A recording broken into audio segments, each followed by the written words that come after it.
В один морозный вечер Артем заметил у двери своего дома необычных гостей. Снег кружился, ветер бился о стены, и вдруг из темноты донесся тихий жалобный звук.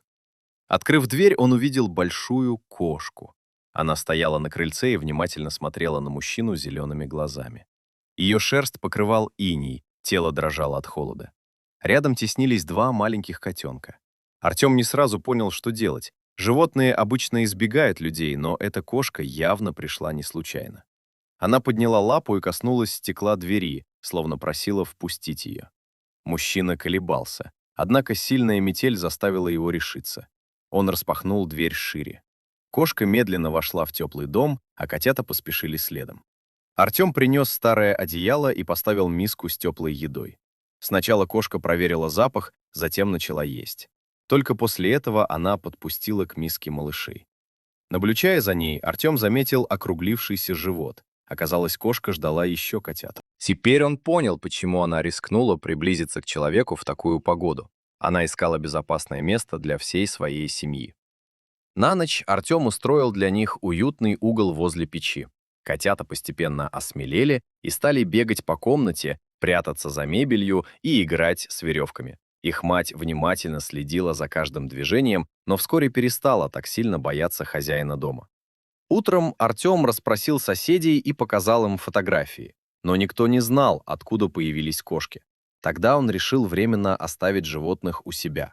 Мужчина купил корм, подготовил место для сна и старался не нарушать границы осторожной матери. Через несколько дней кошка стала беспокойной. Артем понял, что начались роды. Он приглушил свет, добавил одеял и отошел подальше. Все прошло спокойно, и вскоре рядом с матерью появились еще несколько крошечных котят.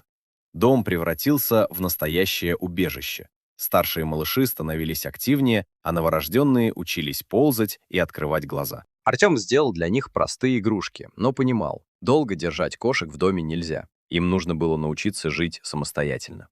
С приходом весны мужчина связался со специалистами по животным. Вместе они подготовили безопасное место во дворе, где семья могла привыкнуть к улице.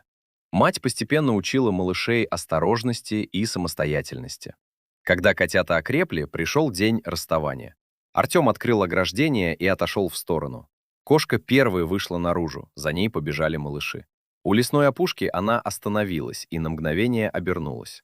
Артем улыбнулся и поднял руку на прощание. Через несколько секунд вся семья скрылась среди деревьев. После этого жизнь мужчины снова стала тихой, но прежним он уже не был. Иногда он смотрел в сторону леса и вспоминал своих неожиданных гостей.